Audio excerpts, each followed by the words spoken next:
Everybody, good afternoon. Welcome to Motherland Musings. My name is Mellissa Craig, and I'm going to do very short intros because you can read about me. You'll learn about me. You're going to see a very deep and intimate side of myself on this trip as well that we're going to be best friends by the end of this, I think. Thank you all for coming. And I would like to start with an acknowledgement of the drum energy in the room. And I thank my brother Assad, the wonderful, trusty friend and sidekick in lots of musical adventures.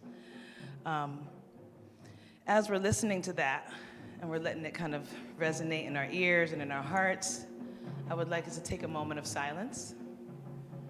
I want us to close our eyes and breathe and think about our loved ones, near, far, distant, in life and death, our friends, our families, the ones who are not here anymore, the ancestors whose names we never even knew, and the many people across the generations that have led to your existence here.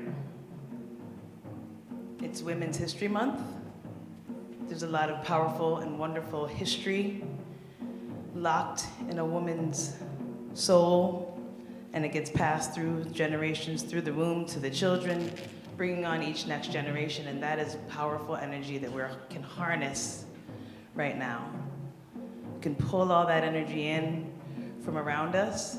Think of all the strong women in your life, the ones that are here next to you, and the ones that are far away, and particularly the ones who are no longer in the flesh, so they can be remembered. You can say their names in your head. You can think about the beauty that they've given to this world. And you can just be happy that you are here to continue the legacy and the work through peace and through dance, through supporting art, and just by being here in the room, sharing space with others of like mind. Take a nice deep breath in. Nice. And then release that breath. We'll do one more, in which case you can open your eyes after that, of course. Breathe in and exhale. Beautiful. I had the wonderful opportunity to travel to Benin, West Africa, the Republic of Benin, this year in January 1st to the 14th. It was not my first trip to the motherland. It's actually my second. I was blessed to go to South Africa as well and spend a month in Cape Town in 2009. And I think I just fell in love with feeling connected to something bigger than myself and looking around and seeing everybody look like me, being in a place where you don't have to deal with some of the barriers that you deal with in America, at least on the surface. And of course, I'm a tourist and I don't live there, so I don't want to propose to know what it's like to be a South African or a Benoit person, but there's something about it in traveling and being amongst people and being amongst historic places that don't feel accessible here as an American with this color skin. I'll be honest with you. I'm here to be honest with you the whole time, so. Let's think about where is Benin, right? Where is it on the map? Where is it in the world? It's in West Africa, population about 13 million people. Good size. I'd say, you know, smaller than a lot of other countries, but they pack a punch there for sure because it's got a long legacy of what that part of Africa is called the Slave Coast. They've got the Gold Coast, which is Ghana, a little bit over. They got the Ivory Coast, which is a country, but it also represents an area. And all of that in West Africa, that horn of Africa there, Ivory Coast, Slave Coast, Gold Coast, connected and very widely traveled throughout history for lots of things. It's not a happy legacy to be called the Slave Coast. And then when I got to Benin, I realized that people were very apologetic and sad about that legacy being attached to Benin. But it is true. And so what we had to face, and we still are, we're going to do it together today, facing some of the hard truths about what that does to the world when people are not upheld in their humanity fully in all the spaces that they're in. The neighboring countries for Benin are Togo, Nigeria, Burkina Faso, and Niger. And the economy is pretty much based on agriculture, with heavy exports in palm oil and cotton. The official language is French, but people speak Fon, Yoruba, Dendi, and Bariba. And those are not just languages, those are tribal identifications as well. The Fon people, the Yoruba people. It's a language, it's a lifestyle, they're grouped where they live, where you work. But a lot of people know multiple of those languages, so they're very connected and they're rooted in the same kind of a space. So that's a little bit about Benin, just so you have some context of where we're talking about in the world. I had the privilege of traveling to Benin because of an organization called Crossing the Waters, Institute for Cultural Exchange. And it's the same person and institute who brought me to South Africa 16 years ago now, in 2009. Ingrid Askew, who's on her way, be here soon. I just saw OU go out to get her, so she'll be up here. I'll be talking about her as she walks through the door. She's a wonderful friend, mentor. We call her Mama Ing. And she has this vision about traveling to Africa and going to the motherland and connecting descendants to the journey. I was inspired by her story, and she's definitely a history maker herself, in the sense that she organized with several other people an interfaith pilgrimage, walking pilgrimage, retracing the slave trade from Massachusetts all the way to Benin. So this has been she's been to Benin many times. I considered having her as a guest, but I'd rather just talk about her and let her feel loved, and she'll be in here soon. But retracing that retracing that pathway took months, I think like 13 or 14 months to do, a long time, but it was walking every day.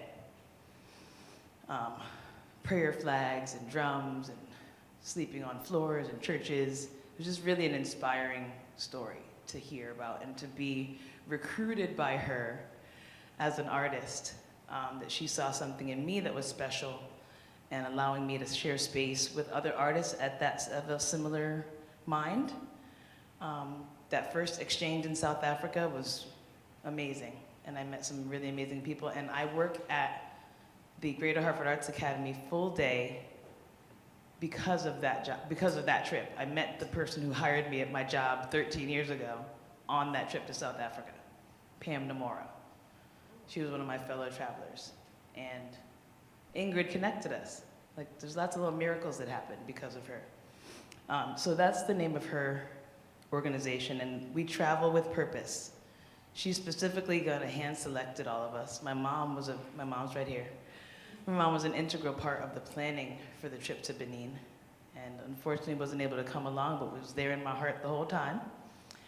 And but over the course of 7 or 8 months, we were meeting monthly to prepare to go to Benin together, to get our little coalition ready to share our own selves with Benin. We were called specifically to come to Benin, show our people what happened to the descendants. Where are they? What do they look like? What do they do? How did culture live from Africa across the ocean, sea, generations, and land in Puerto Rico and Jamaica and America, and turn into the things that they've turned into now, like bomba and hip hop and calypso, right? Salsa, all the things that could go on. But you know that those are all descendants of things that came from Africa that are deeply rooted in Africa. So Ingrid had that vision. Our host, Martine de Sousa, allowed us to be in her compound. I think that would be the next one. Yeah, this is her logo. We don't have to stay on this slide long, we can keep going. Yeah, getting to Benin, being with Martine, she's the one who really insisted that we come and share ourselves with and share the story of what it's like to be disconnected from the motherland but still be so connected in the heart. Like I've been working with Assad and artists like Assad and doing African dance and drum 2 decades now. And that was without ever having been to Africa, just feeling something activate in my DNA that I had to do it. And even though my formal training was in modern and ballet, like most dancers' tracks, African dance gave me the new life, and African things give me such deep ancestral knowledge that I didn't even know I had, right? So walking out of the airplane, you gotta like use one of those staircases, like right on the side of the airplane and get out in the airport and then get a little train to the lobby. That was fun, that's cool. We're used to getting off at the airport, right? And you could walk through the little land bridge to get to the airport, but this was like, they open the hatch and you're in Africa. It's hot. And you're walking down the stairs, like legs trembling, feeling so excited to be there, and you see the welcome signs. And we landed in Cotonou, which is like the political capital. Porto Novo is the official capital of Benin. We landed in Cotonou, and when you get to Cotonou, one of the first things you see is this statue here. And it's not a specific person. It is a warrior. It's not a specific person or warrior. A lot of statues are like the statue of this person or that person.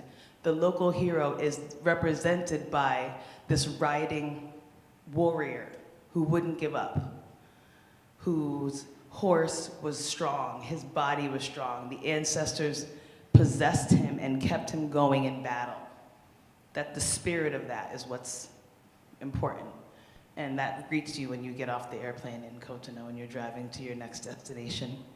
And when we got to our next destination, we arrive at this beautiful place, and I'm gonna let that little short video speak for itself so you can understand what it's like as soon as you arrive, like you walk through the gates of Martine's compound, and this is what you get to see.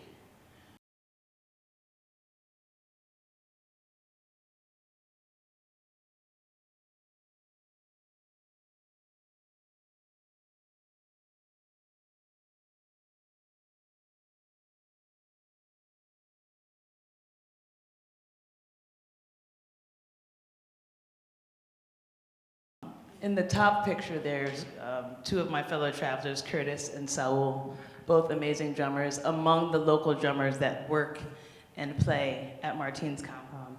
They're practicing music all the time. They're practicing ritual all the time, doing cleansings, making fabric by hand, like the skirt that I'm wearing, like the tablecloth back there. Ibrahim was the master tie-dye specialist, although he's only in his 20s.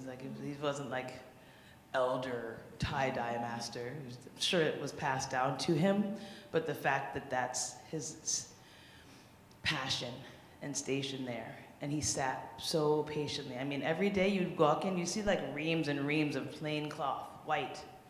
Then you come back the next day, and the entire backyard is just huge, long pieces of fabric like the one that's on the table back there, hanging up on the clotheslines.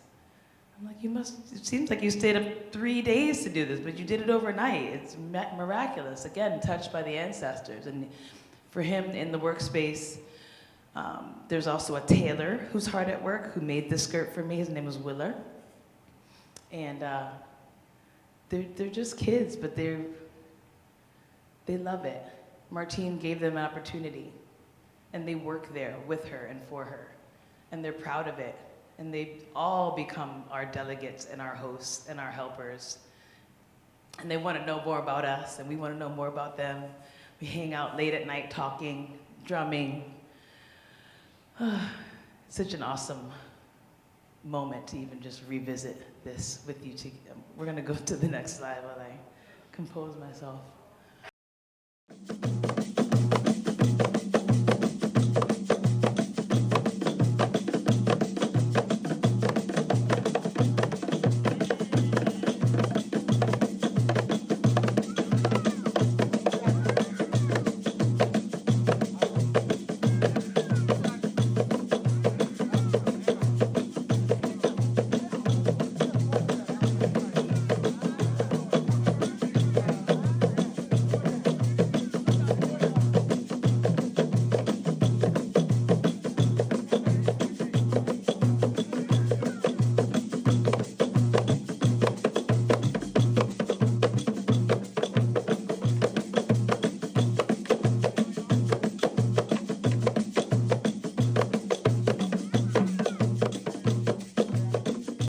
you get to the compound and you're welcomed by drums. You're welcomed by smiling faces. You are welcomed by food and family and hugs and apologies and where have you been? We're so happy to see you.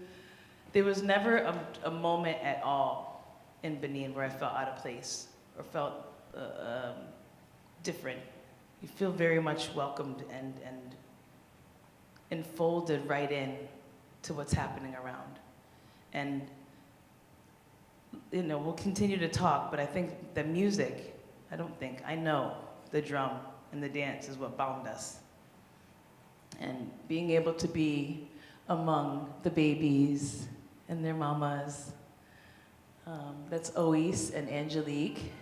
And then there's an example of what we ate, pretty much fish, everything fresh every day. There's no Burger King, there's no Krispy Kreme, there's no Chick-fil-A, sorry friends.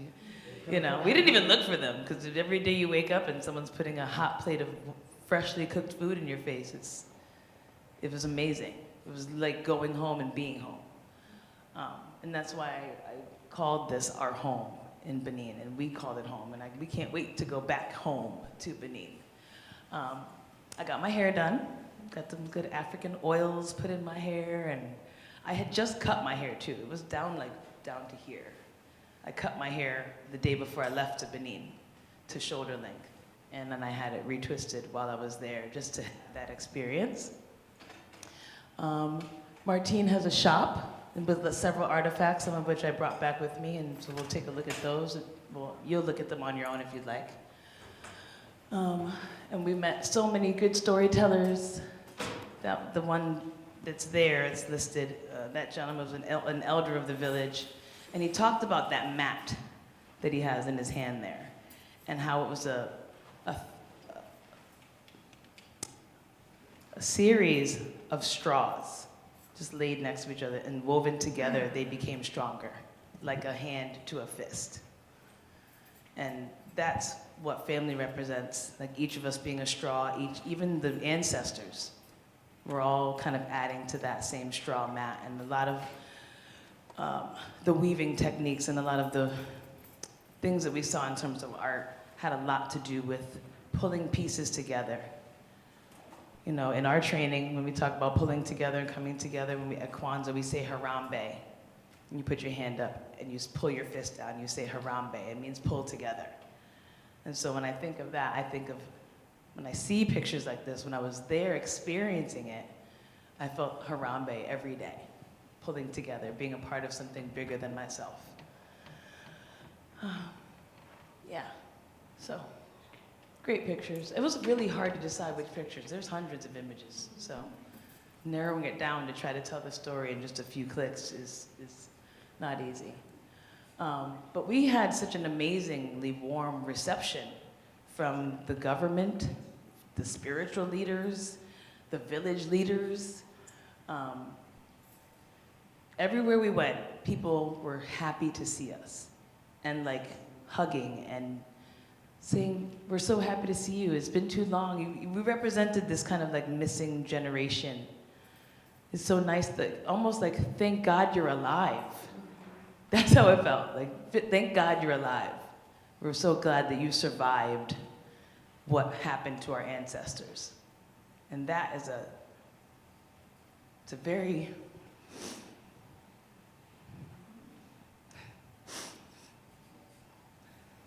it's a beautiful thing to think about, and it's also devastating to have to know that there's a legacy of that to have to survive through. But I always wondered, my journey of knowledge around Africa started when I was in college, or right before I got to Trinity. I did go to school here, class of 2002. And I got all the way through high school. And I went to school in Newington. I was often the only black child in a lot of my classes. I got all the way through high school feeling like all I know about Africa is slavery. Why is that? So on this end of it, it's well, what's over there? What do they think? Do they miss us? Are they sad about slavery? Do they even think about it? And this journey, meeting Ingrid, learning how to do African dance, becoming the person that I am today, has shown me, and being able to go to Africa and be welcomed in that way, I was like, I got my answer. We are missed, we are loved, we are thought of, and I'm telling you, we went to the mayor's office. That's at the mayor's office there. That's the mayor of Ouida in the blue tiki, and his deputy mayor, who was very articulate, speaks great English. Everything was in French when we were there, so you kind of sat through it like, okay, yeah, what are they saying? Then you realize there was lots of translation happening, and you realize, oh, they're apologizing to us. We're sitting in this huge round circle of descendants. There were other people traveling with us, well, not with us, but also traveling at the same time who were American. And the mayor is sitting at that head table, and there's television crews. This is nice, we're gonna meet the mayor. And then you realize, oh, he's talking to us, he's talking about us. And they wanted to make an official apology on behalf of the town of Ouida and the country of Benin for the slave trade and for their countrymen's and their ancestors' role in sending so many of our ancestors onto those ships for profit. And that's something, another eye-opener for me, because if you learn about slavery in America, they don't identify who's catching the slaves but you just kind of assume it's white people. No offense, white people, but I'm just telling you. You assume that's how it goes. And then to understand that your own people are selling you into slavery at such high numbers. Oh yeah, Benin, you actually do owe us an apology. And so, again, mayor's office, even at Martine's compound, that's Martine de Sousa at the end there, our lovely host. And these are two spiritual elders from Ouida.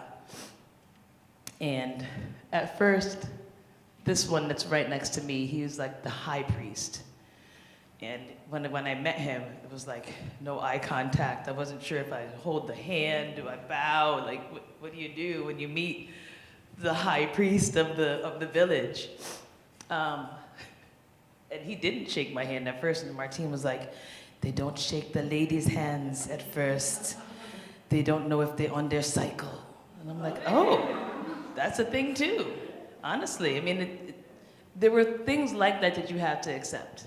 The world is gendered, the world has lots of traditions that go beyond what we understand. And from a spiritual perspective, when a woman is on her cycle, that's a time where men and women are separate.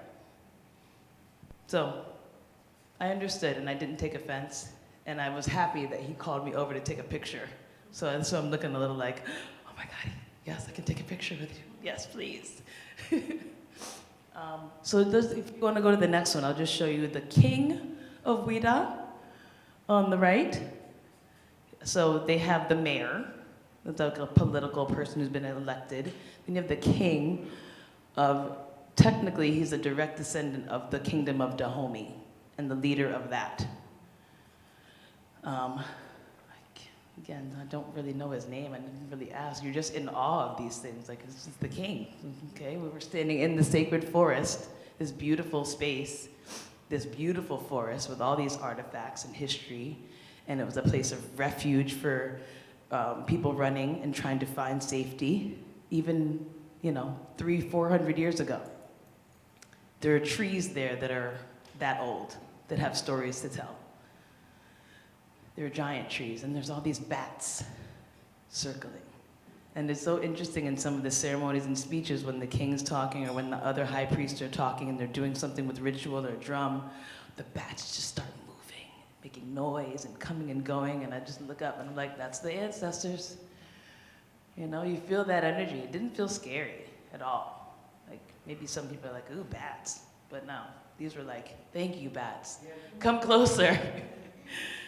In that same visit to the sacred forest, I found an ackee tree.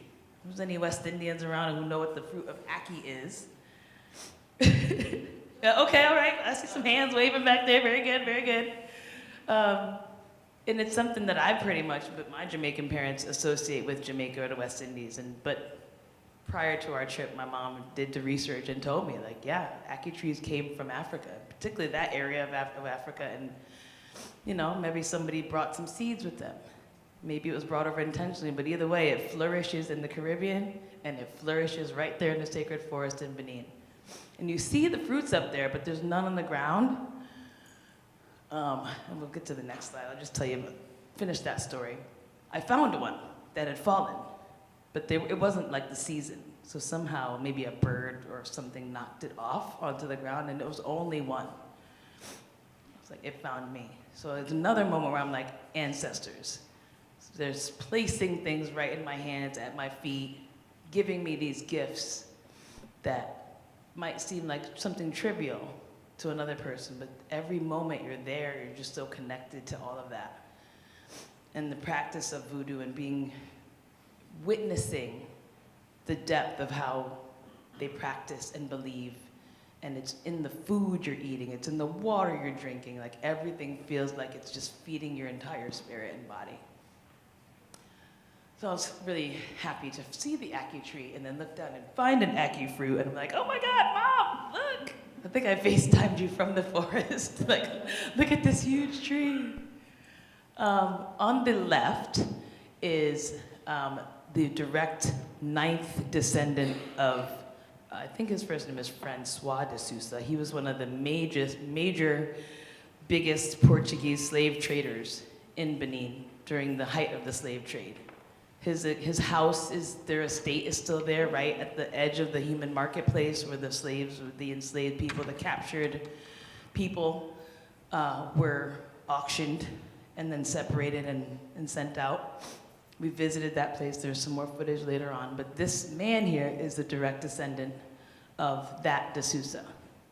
And he also offered us an apology officially. Like when we gathered, again, Martine she doesn't say that we're going to get an apology. She's like, come meet these people. You're like, oh, where are all these TV cameras here? Okay, great. And they want to shake our hands. We think that we're like lining up to these really special people, and they want to shake our hands. They want to hug us. They want to thank us for being alive.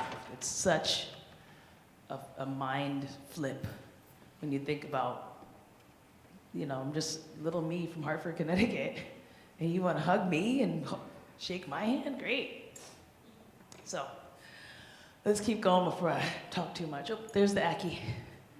Here's the fruit. Just this section here, you're just gonna see pictures of like being out in Ouida and connecting with the people, the land, the sea, the animals. Go ahead. We went to the Python temple, and pythons are a sacred animal. In Ouida, it's illegal to kill the python. If you find one, even in your house, you have to return it to the temple. You have to you can call the police or the temple, and they will come get it. It's illegal to kill. It's a very connected spiritual animal. There's lots of serpent and circular symbols in a lot of the artwork and a lot of the tradition that represents the python and the snake. And then me with an awesome tree. That's the ackee tree. And it's taller than any ackee tree I've seen in Jamaica. It was stories tall. You couldn't reach that fruit. Like, we can't pick it. You can't climb it. There's no branches that are even nearby. It's like 2 stories up before you can actually reach a fruit. And during the time we were there, it was also the Vodun Festival. It's like that's an annual event that happens. Voodoo Days, or the Vodun Festival. It's a convening of voodoo practitioners, and all of the highest of the high priests come to Benin. And there's rituals on every street corner, every park, every lot, people's backyards, everywhere. And lots of costumed, I won't say costumed characters. They represent deities and spiritual energy. And I'm also a stilt walker, and so I understand from my training the covering of your skin and body when you're doing spiritual work. And so even though it's a wolf mask and like rubber gloves and like, what is that outfit that they're wearing? It's not really an outfit. It's like, these are my protection. This is my helmet. This is my suit of armor while I'm doing spiritual work. Happens to be colorful and furry, but that's where I could really relate. And none of the things that I saw scared me in that sense. I was so happy to take pictures and be near and let them run and hug me and jump and dance in front of me. So you can keep going. That's a well in the village that we went to where they were making clay pots, cups. I should have brought one of those. I brought a piece of the clay, but I didn't bring the clay cup that I bought. But we got a lesson in molding the clay, how they make it, how it happens, how it works. And we met some kids there, and I took a picture of their well. These two young ladies were getting water from the well, and that's their source of water. I know it doesn't, it actually is clear. It's just a deep hole, so it looks dark. But we didn't really drink much of the fresh water. We drink bottled water because we know we're not from there and our bodies might react a little differently than somebody who lives there. So make note of that if you're traveling. Drink the bottled water. Keep going. So this is the same village, same kids, beautiful day. It was like they were just as curious about us as we were with them, but these are the examples of the moments where you don't speak the language. And so you start singing a song and they start clapping, and then you're communicating and you make a friend. Curtis and Saul, our two drummers, were like the Pied Pipers there. And they didn't even have their drums with them, just speaking, and the timbre, this clapping, their energy. The kids were just following us around. So we had to take some pictures. And this little guy here, I mean, I think he wanted to go home with Brenda Lise and Saul. They were gonna, oh, as I say your names. Look at your son on the screen, your other son. He followed us around that sacred forest every single where. Come on down. We just made great connections. Everywhere we went, people, and it wasn't because we were American or different. It was just more like a welcoming energy. You know, everybody was really welcoming. So, go to the next one.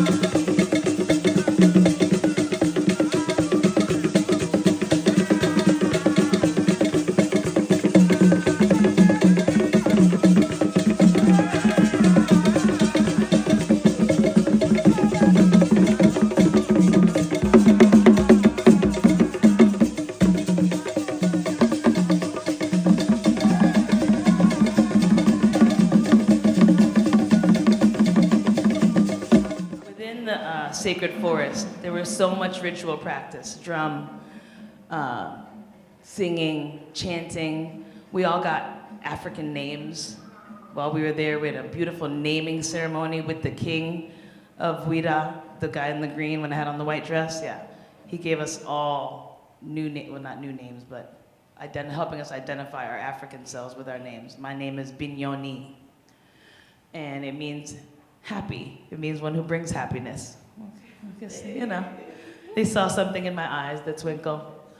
And so for this section, we'll just mostly be looking at the opportunity for us to go into a village and connect with people who don't speak our language and we don't speak theirs. But I'm telling you, we were family. From the moment we got off that bus, they were so excited. And we were too. And you can go to the next one. I think it has the video of, yeah. They showed us their traditional dance first. Like they showed us what they had. It was great. It was great. Every generation, from the smallest baby to the oldest lady and man, came out and drummed, danced, or contributed to that circle. Like it was a complete family moment. And then they allowed us to bring our instruments and ourselves and our energy to the circle. So we showed them a little bit of what we have as well. And then we combined it where everybody, you couldn't tell who was who was the natives and who was the guests and who were the sons and who were the daughters. We were all the same. As a matter of fact, the one in the purple shirt, they were saying that she and I looked so much alike. That was like my twin sister. I don't think I have a good picture of her by herself, but we'll see what else I put up here. It's hard to pick. But just Brenda Lise and I, we were teaching first. We were showing them a little bit of bomba and a little bit of African dance. We did sinte as our African rhythm that I showed.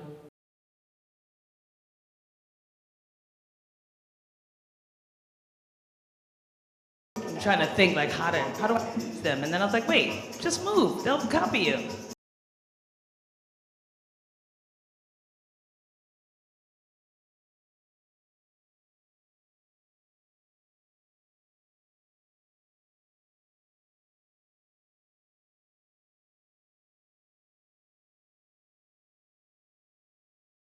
Right, come on, come on.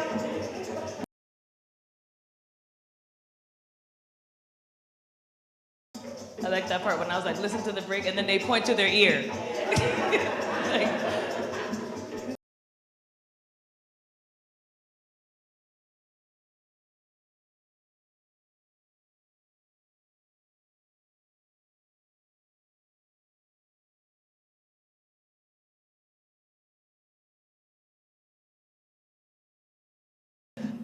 when we were doing the bomba though, like I will tell you, talk to these people after. They're amazing artists. Everybody, my fellow travelers are here now too, just so you know. But bomba, we brought those skirts out, and at first they were like, no, we don't. We were trying to get them to put it on and wear it and try to do the dance like how we were doing, and they were like, no, I'm not sure. I don't know. I don't show the whole clip here with the guy, but there was a gentleman who was the first one. He was like, I'll do it. He put that skirt on. We passed the skirts around, and two of the young ladies actually joined in with us. We made it in a lovely little circle. And so just understanding like there would be no bomba without it starting in Africa first. And so we had an opportunity, like, we're teaching you this, but it wouldn't exist without you, our common ancestors. So it was a little, again, another bit of a mind flip where we're like, you're going there to teach, you're going there to learn, you're going there thinking that all of my answers are in Africa. But there's a lot of questions too, and they have questions about us. And we had to like literally say bomba, try to say it, bomba. They never heard that word. They don't know where Jamaica is on a map. They don't know what Trinidad is. You know, they know the village. They know the stories of what's been told to them about what's right there in front of them in Africa. And we had the opportunity to like open this beautiful new cultural window of connection. So being in the village, the weather was really lovely and warm and hot basically the whole time. So dancing, being among the people, it was taxing. Lots of water was needed everywhere we went. And each day was a new adventure, kind of designated for different things. When we got to this part of our journey, it got heavy, but it was also one of the most beautiful things I ever did in my life. So we got to walk the actual path that stolen ones would take when they were brought to Ouida. You start in the marketplace. It's a lovely little courtyard now, but that's the site of the human marketplace where people were measured and tested and sorted into different groups and brought down. And we actually got to walk again. You're walking in a direction. I didn't ask if it was north, south, east, or west, but you're walking down the same path towards the ocean that they were walked. And when we got there, we also, along the way, we stopped at several trees and landmarks that are still standing, that are trees that are 400 years old, that our ancestors walked around so they wouldn't forget, the tree of forgetfulness. And so, they won't forget. They're trying to remember and be connected to your land. And Ingrid has a passage in one of the things that she wrote about taking mouthfuls of sand and eating it before you get on that ship, so you can take some of Africa with you. Another thing we learned about along that walk is that it's not a day's journey. This is several months long of torture and starvation almost. Not almost, but yeah, like spiritual connection, starvation. We don't know how many people are in the mass grave that I'm praying at. I don't know, they didn't give a number. 2,000? Good thing we're here, thank you, Ingrid. But that's just a fraction. It's a representative, this is a monument kind of a thing now, and it represents the people that just sat and couldn't take it. Maybe they took their own lives. Maybe they had to wait 3 to 6 months before a ship was even available to take them away. And will you survive that part of the journey? And if you don't, you go into this unmarked mass grave, or several other spaces there. And so when we visited there, and we did that walk, it was quiet. I'm gonna let this one just be quiet with you. And we walked those steps. Everybody had a lump in their throat. I think we couldn't even talk.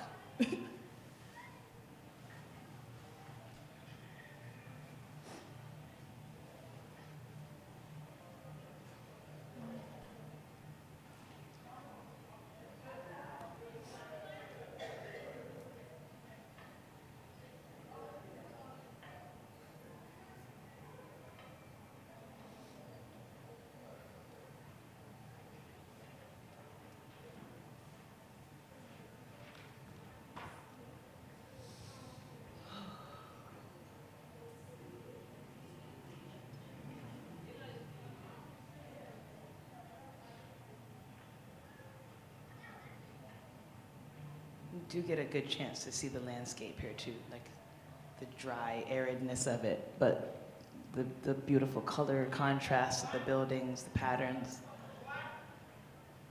There's lots of small businesses and people living in these areas, occupying them, trying to uplift the land with music and spirit. Even though they know what happened there, there's still life, it's thriving. Little babies running around.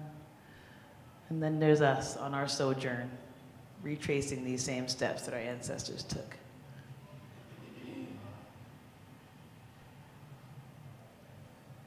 So, at least a mile or two down that, continuing down straight. At least, maybe 3 miles. I don't know what the actual distance is, but you will eventually get to the ocean.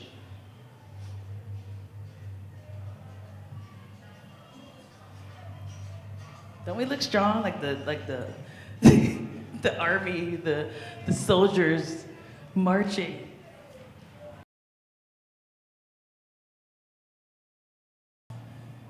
So, part of ritual in African spiritual practice is pouring libations, and so along the way, I poured a little water. Several of us poured water along the way to kind of honor the legacy of the land and the people's feet before us that had been walking that same land. And as a part of my table up here with artifacts and things, I made sure to have water representing that cycle of life. You see there's the 2 trees we went through. There's one tree that you walk around to represent not forgetting the land. I should refer to my friends on this one. I think one was like to forget, and then the tree of remembrance as well. Like they had one for each, so sorry about that. The tree of forgetfulness is in the small or the site where it was. That's not the actual tree, but that's just as old as the tree of forgetfulness. This is the tree of hope. Tree of hope. Thank you. See, my friends, I got it. And then the other one is. That one is the tree of... The tree of forgetfulness is no longer with us. Right, but that's the site of where it was. And then the tree of hope is the one that you walk around so that you can remember your land. Anyway, there's a lot going on with your body when you're going through these things, because you can imagine. So even remembering it and talking about it, my mind gets a little like, I get hot. Like thinking about what our ancestors went through. We'll pause for a second so we can go to the next slide. We got to the door of no return. It was another moment. The door of no return, just so you know, in Benin is a monument. They consider the entire ocean to be the door of no return.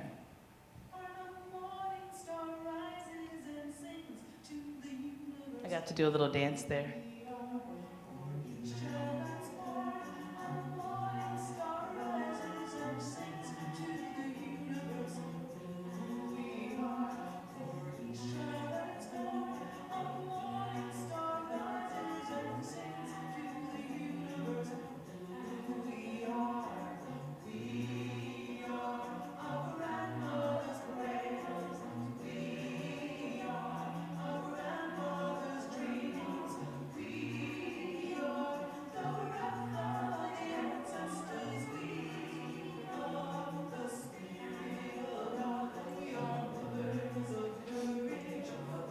Bring the volume down a little bit there, Robin. Thank you. I'm gonna let the song play a little bit. And at the Door of No Return, there's a lot of people there. And it was Voodoo Days, the Voodoo Festival was happening. It was very busy. The hustle, bustle, lots of pictures being taken, but we had so many moments of pause where we had to just hold each other. And I took my shoes off and walked in the sand and made sure to like remember this moment and stand at the edge and say like, I lived. I made it. It was great.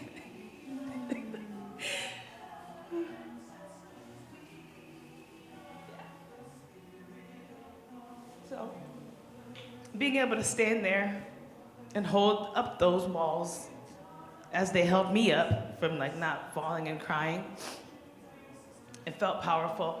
It felt a lot of gratitude for being able to be there and to prove to the wicked and to prove to the people that want to keep you down that they can't. You know? So, thank you.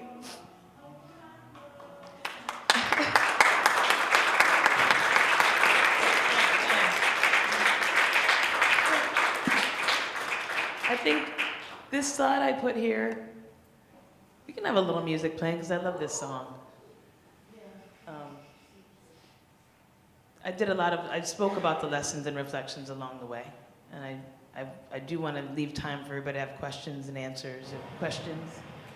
That is the ocean. I can leave you with that image, you know, and with a moment of that. It's very peaceful, but it's not the beach where people have bathing suits on and go swimming. There's no umbrellas, not a chair, not a bathing suit in sight. Because we know that so many were lost at those same shores. It's a sacred place. People don't even know how to swim. They don't want to swim. They don't want to go in the ocean. You know, it's very different than maybe your thoughts of the beach and your beach house and whatever the things you have here.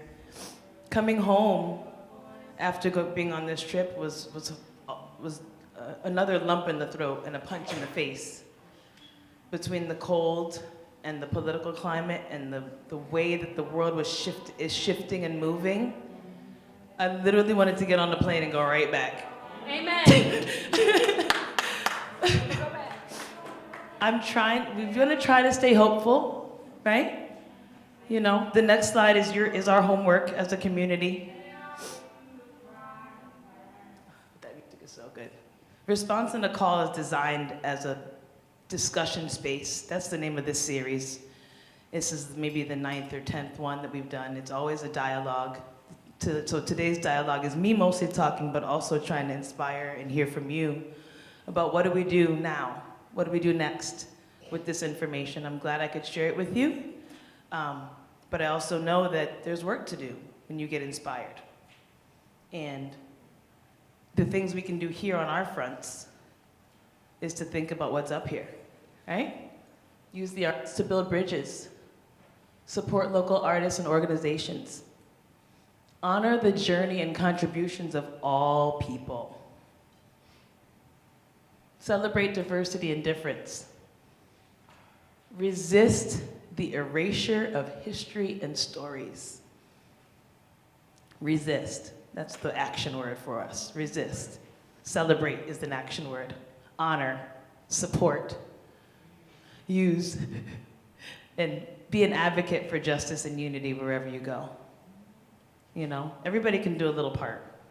I think that's what we have to think about for now. I want to thank all of our sponsors. that helped, our partnering organizations, my wonderful friends and staff at JDPP, my amazing friends, the Crossing the Waters Institute. Can't do it without Ingrid's brilliance and allowing me to find myself in new ways. You know, there's always the ending slide of wanting to make sure you know how to stay connected to the organization, how to stay connected to this work. Those same QR codes are on the table in the back, so please sign up, become a volunteer, become a board member, become a supporter, come to our shows. There's so much more good things you can be a part of. And I'm gonna just do one little round, as I challenged my students from my African dance class to be here. If they're not getting away without singing. So we're gonna sing a song for you that's gonna open up the question and answer period. It's a short one. And I want you to think about it as you're listening to this song. It's a West African song from a dance called Lamba, which honors the storyteller. The griot, the jele, is an important person in the village because they know everybody's business. They know the stories, they know the history. It gets passed down through story and song. And I'm teaching them the Lamba dance that I learned. Our teachers are from Guinea and Senegal, but that whole West African region is connected through spirit, and you know, so I appreciate you. We're gonna turn on the microphone and give you a chance to ask questions right after the song. And thank you so much for being here.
We'll do just a quick question and answer if anybody has anything really burning they want to know or want to discuss or make a comment about anything you've seen. Happy to have you speak.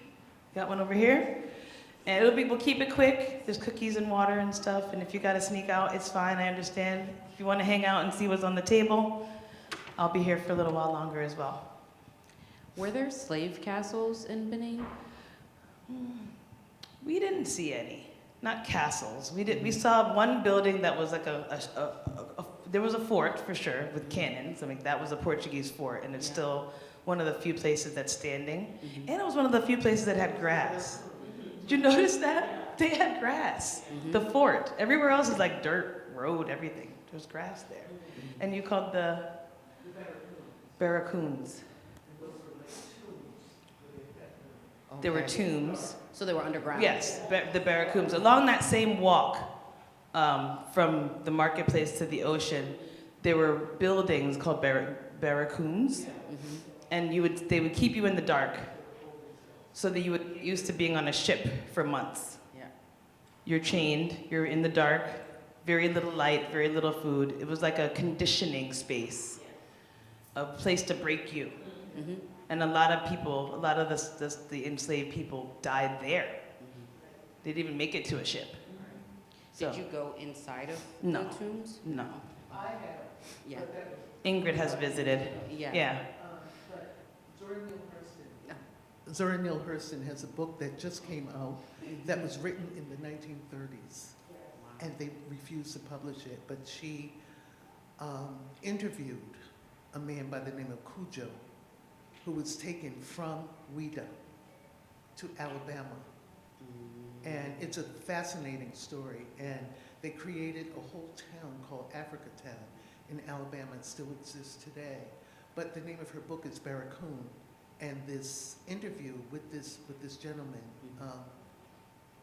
is about the Barracoons. And he talks about how he was kept in there until the ships came. It's a fascinating book.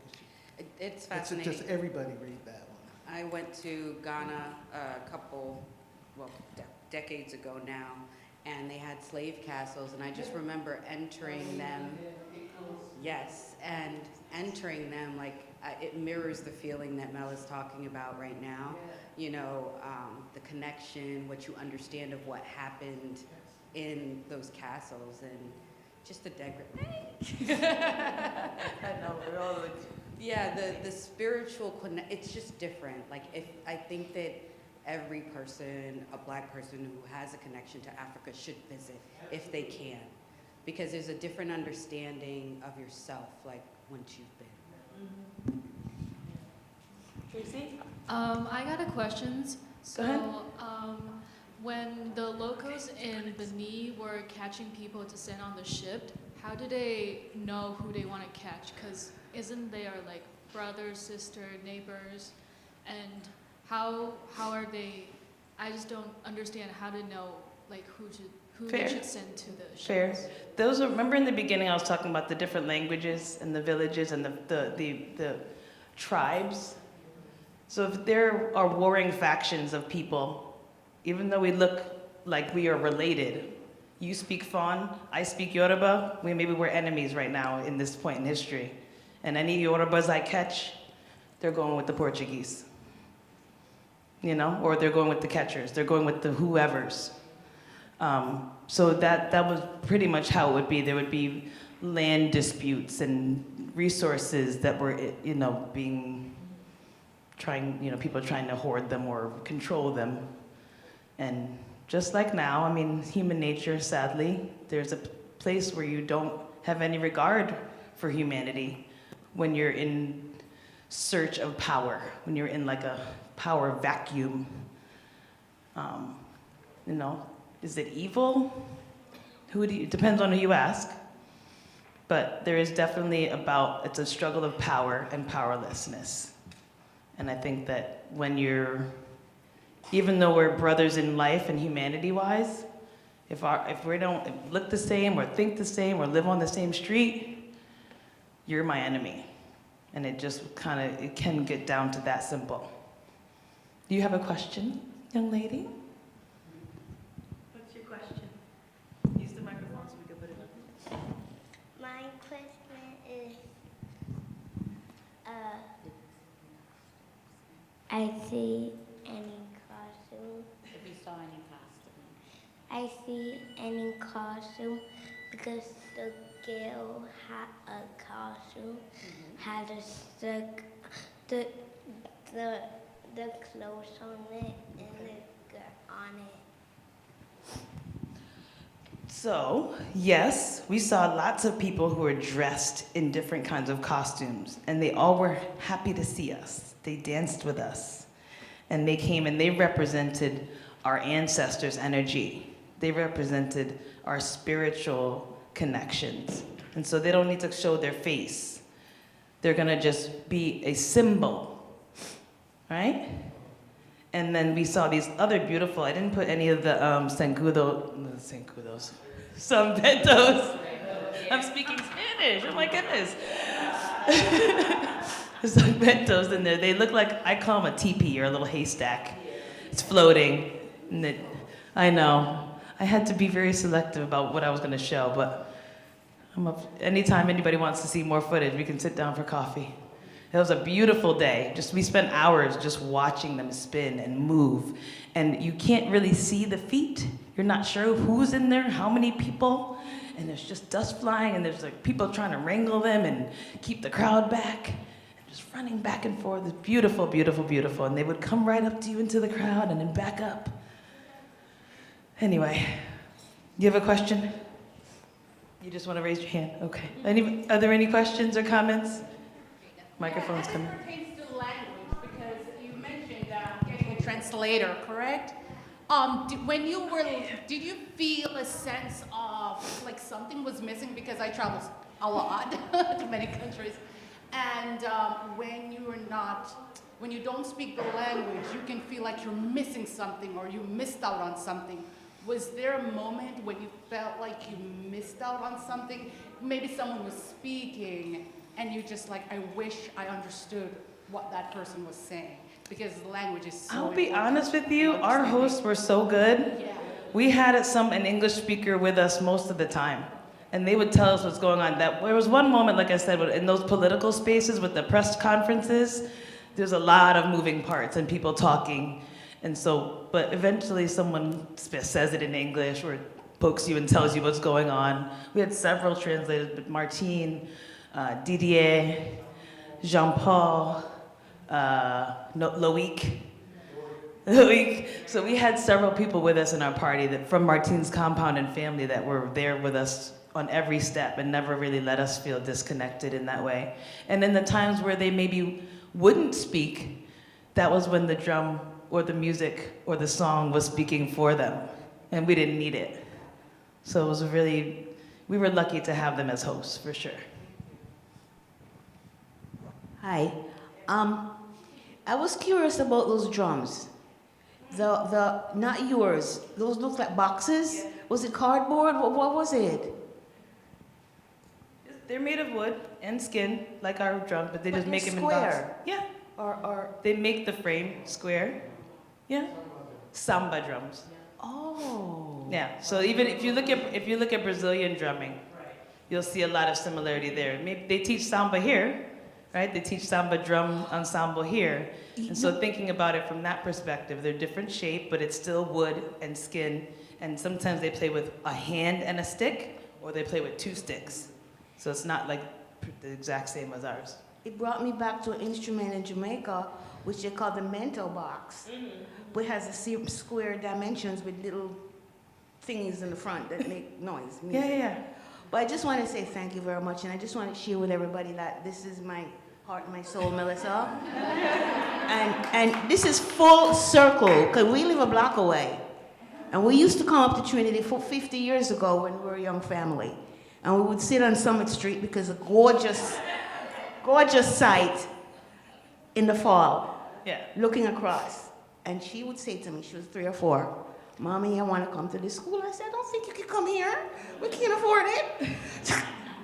She came to Trinity. She graduated from Trinity. And now she's a teacher, professor here.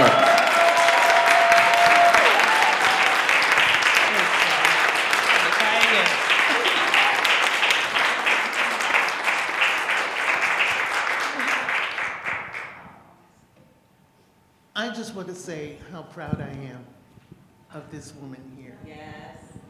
And how fortunate Trinity is to have her here and the students. And I just see the love that you give them. I'm seeing all this beautiful fabric.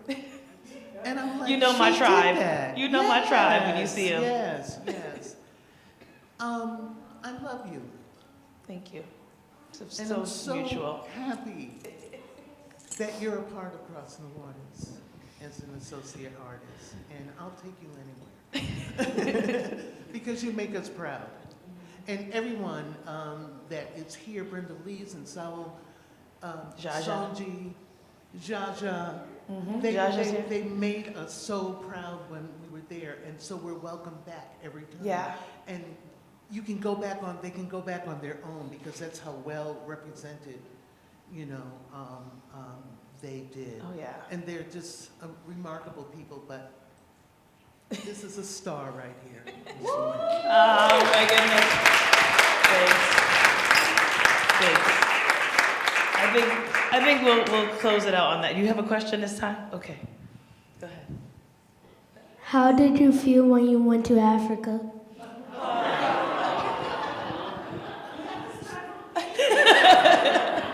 I'm gonna let you watch the tape. Just, we'll watch it. It's being recorded, but wow.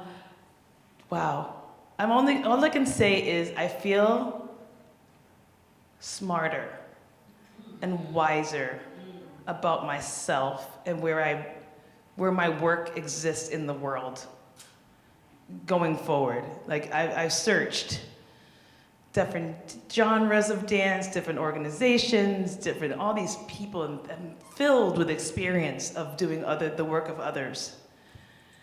And I feel like I came back with a much clearer vision of my own purpose and place in the world, and how I can use my power to make a difference. So I think I feel amazing, because I went to Africa.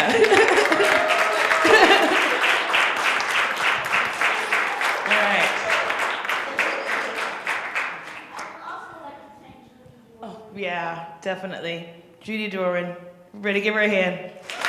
If you don't know who she is, she's our fearless leader, artistic director of, executive director? Artistic. All the titles. Of the Justice Dance Performance Project, of which I'm a member. I'm also the Arts Reach Coordinator. Thank you. We changed my title, yes, the arts. I'm a arts, instead of outreach, Arts Reach. And so I get to go into the community on behalf of the organization, and that I feel really empowered by that. And that's what I'm talking about, being able to like be at a place and work for someone and with people, but I have a lot of autonomy and a lot of ways to stretch, to do the work in my way. And that feels really good. It feels like wonderful to have the support of Judy and the organization, and some of the board members are here and friends of the organization, so it feels good to know that my influence can touch so many corners through pioneers like yourself, who graduated from here, was one of the first women ever at Trinity to graduate, and was professor and theater and dance chair for years. So there would be no me without Judy, too. There would be no me without my mom, obviously.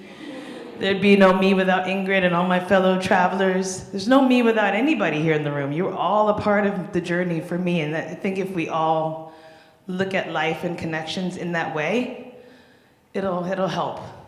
There's not really much division. There's only 1% of DNA actually different in us. Biologically, we're all the same. And if you see yourself in others, it will help the world to feel a little bit nicer and hopeful, and maybe able to carry on beyond the craziness that's happening right now. Not maybe, definitely. Yeah, Ashe? Ashe. Thank you again.